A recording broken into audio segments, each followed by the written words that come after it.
Once, there was a girl named Meena. If you looked up her name in a book, you would find that it means fish in ancient Sanskrit. But Meena did not know that because she never looked up anything anywhere. She hated to read and she hated books. They're always in the way, she said. And this was true because in her house, books were everywhere. Not just on bookshelves and bedside tables where books usually are, but in all sorts of places where books usually aren't. There were books in drawers and desks, in cupboards and chests. There were books on the sofa and books on the stairs, books stuffed in the fireplace and stacked on the chair. Worse still, her parents were always bringing home more books. They kept buying books and borrowing books and ordering books from catalog. They read at breakfast and lunch and dinner. But when they asked Meena if she wanted to read, she would stamp her feet and shout, "I hate books." And when they tried to read out loud to her, she would put her hands over her ears and shout even louder, "I hate books." There was probably only one person in the world who hated books more than Meena, and that was her cat Max. A long time ago, when he was just a kitten, an atlas had fallen on its tail, it had bent the tip, and from then on, he tried to stay on top of the books rather than below them. One morning, after Meena moved all the books out of the sink to brush her teeth, she went to the kitchen to get breakfast for herself and Max. First, she climbed onto a stack of encyclopedias so she could reach the cereal. Then, she opened the fridge and moved a pile of magazines to get the milk. She poured some for herself and some for Max. "Max," she called, "breakfast is ready." But Max didn't come. She tried again. "Max," she called, "breakfast is ready." He still didn't come. Where could he be?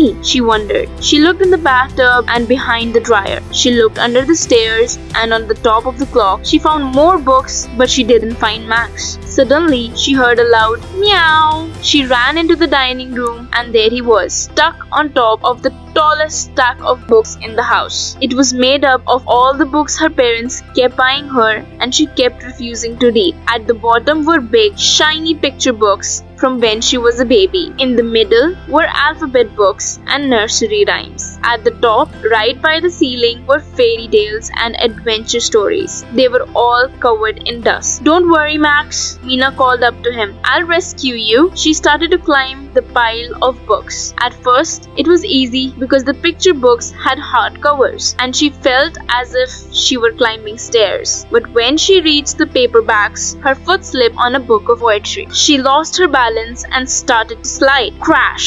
The books went flying. They fell every which way, the bindings cracking open for the very first time and the pages flipping apart. As they fell, strange things began to happen. People and animals started falling out of the pages and tumbling to the ground. They dropped one on top of the other, scattering the books and toppling the chairs. There were princes and princesses, fairies and frogs. Then a wolf and a purple giraffe and a troll on a log. There were elephants, emperors, and a bunch of monkeys twisted up in themselves. But most of all, there were rabbits, falling this way and that. Wild rabbits and white rabbits and rabbits with hands. Meena sat there in the middle of it all, too surprised to move. "I thought books were full of words, not rabbits," she said as 6 more come rolling out of a book beside her. By now, she couldn't recognize dining room at all. The elephant was balancing on a coffee table, juggling the good china plates. The monkeys had torn down the curtains and were using them as capes, and the rabbits were nibbling on the table legs. "Stop!" cried Meena. "Go back!" But there was so much going on that no one heard her speak. She grabbed the nearest rabbit and tried to stuff him into a cookbook,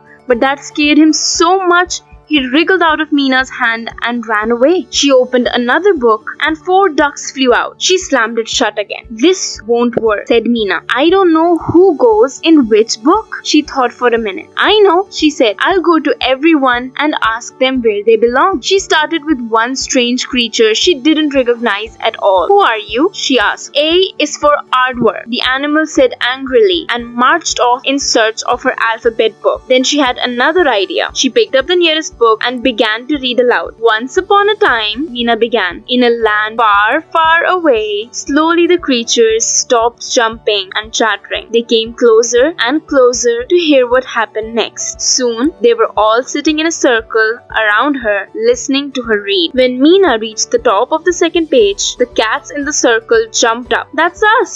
they cried. "That's our page! That's our book!" They leapt up out of the circle, jumped onto her lap, and disappeared into the book. Meena clapped it shut before they could pop out again. She grabbed another story. One by one, she began reading all her books, and one by one, the creatures found out where they belonged. At last, there was just one little rabbit in a little blue coat left in the room. Meena slowly picked up a book. It was The Tale of Peter Rabbit. "Maybe I could keep this rabbit with me," she thought. She was beginning to feel lonely now that everyone else was gone. But the little rabbit stood in front of her, shifting nervously from foot to foot and twitching his nose. He was anxious to get back home. So, with a big sigh, Meena opened the last book. The rabbit hopped in, and with a flash of his white cottontail, he was gone. The house was quiet. Max sat on some books, washing his face. Meena sighed. "I'll never see those rabbits again," she said. Then she noticed that the books were still there, lying around her. She started to smile. When her parents came in that afternoon, they couldn't believe their eyes. Not because the curtains were gone and the dishes were broken and the table legs were chewed up, but because there, sitting in the middle of the room, was Meena. She was reading a book.